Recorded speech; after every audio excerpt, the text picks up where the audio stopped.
La farde Mimi, c'est un outil, c'est une farde qui permet de voir l'évolution de l'enfant tout au long de son parcours scolaire. Cette farde, l'enfant la reçoit dès qu'il arrive dans notre école, souvent en première maternelle, et il repart avec dès sa sortie en 6e primaire. La farde, c'est le support en soi, mais c'est surtout le moment. Donc, la farde Mimi, c'est la rencontre parents, enfants, enseignants, qui dure 25 minutes, une demi-heure, où l'enfant explique comment il progresse et comment il se sent en classe, ce qu'il aime, ce qu'il fait. Pour moi, la farde Mimi, c'est que tu présentes ton évolution à tes parents. Un moment très positif. Oui.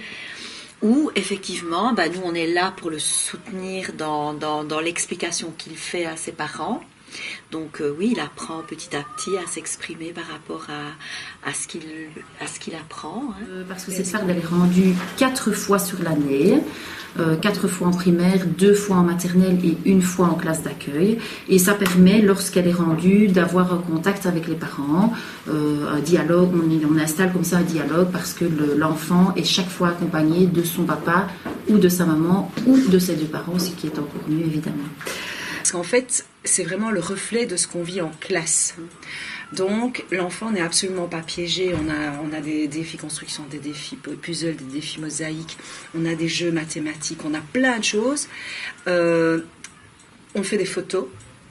Et donc, l'enfant peut repartir de ce qu'il voit, mais c'est connu. Moi, ce que je préfère avec la farde Mimi, c'est quand j'explique sur quoi j'ai réussi, comme ma dictée répétée.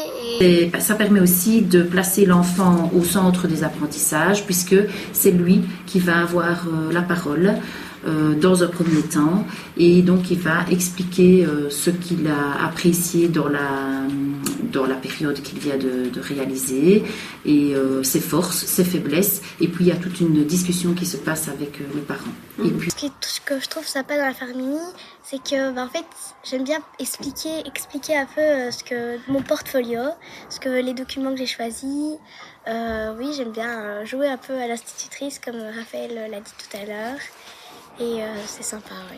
Vraiment quelque chose, il ouvre la farde, ils savent ce qu'il y a dedans, on a regardé ensemble, on a décidé ensemble, mais il ouvre, il sait, ça c'est quand je fais ça, c'est quand j'apprends ça, donc on essaye vraiment de travailler aussi les attentions d'apprentissage et qu'ils sachent ce qu'ils expliquent. Et alors, suite à la discussion, l'enfant prend un engagement d'améliorer soit une matière, soit d'améliorer un point de comportement qui est difficile pour lui. Et du coup, on se connaît mieux, on sait nos points faibles, ce qu'on a plus facile, et on sait sur quoi on peut s'engager pour s'améliorer. Et donc, dans nos évaluations, elles sont libellées de manière à repérer les différents objectifs qui sont travaillés derrière chacune. Et donc, il y a souvent plusieurs objectifs repris sur les différentes évaluations, et ça permet alors de s'assurer sous forme de acquis en route ou non acquis. Ça, c'est à partir de la 3e année. C'est sous forme de points de couleur en première et 2e année, et bien sûr en maternelle il n'y a pas du tout de points. Il y a une discussion aussi qui s'installe lors des réunions. Les enfants choisissent des activités qu'ils aiment, qu'ils ont envie de montrer aux enfants, aux parents. Ce que j'aime le mieux, c'est un peu le commentaire qu'ils nous mettent pour voir ce qu'il faudrait peut-être mieux faire ou moins faire. Ça prend du temps, il n'y a rien à faire. Mais c'est tellement positif à la fois pour le parent, pour l'enfant, pour nous.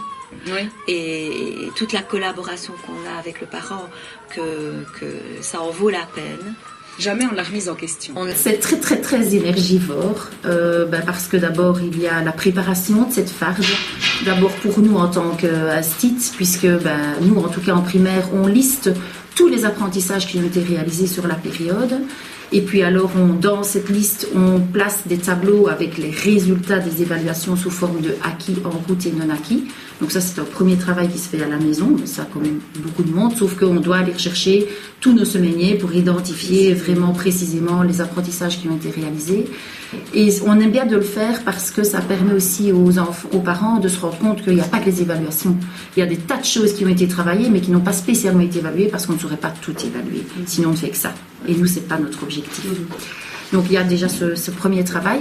Ensuite en classe, il y a le travail où l'enfant va réaliser son portfolio. Donc il va aller chercher les documents qu'il a envie de présenter à ses parents et dont il est fier.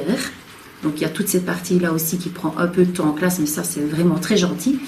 La partie suivante est un peu plus compliquée parce que comme tout le monde, on doit réaliser un commentaire sur l'enfant. Et nous ici à l'école, on essaye vraiment de préciser sous forme de le comportement de l'enfant face au travail, le comportement de l'enfant face aux autres, le comportement de l'enfant face aux adultes de l'école, pas que les enseignants qu'il a régulièrement devant lui.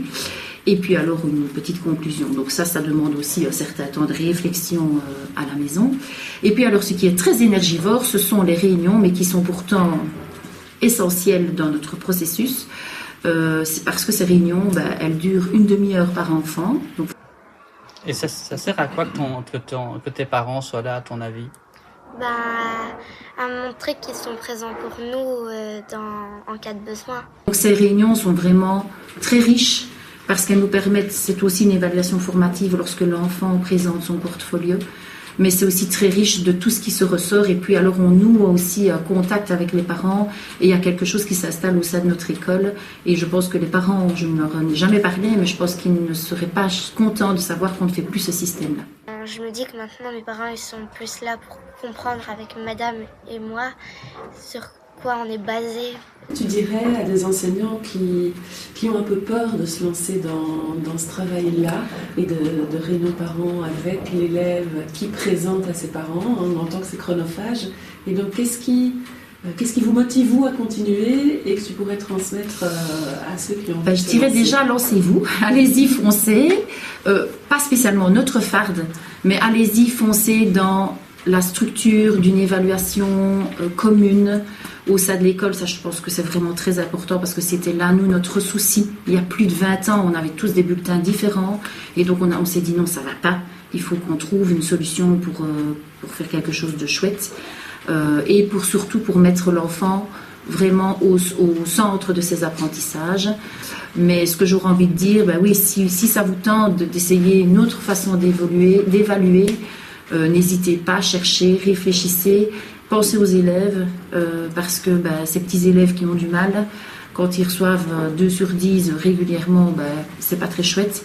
Par contre, s'ils reçoivent des résultats où ils voient qu'ils ont des en route, parce qu'on a ciblé très très bien les différents objectifs, c'est vraiment encourageant pour les élèves, quoi.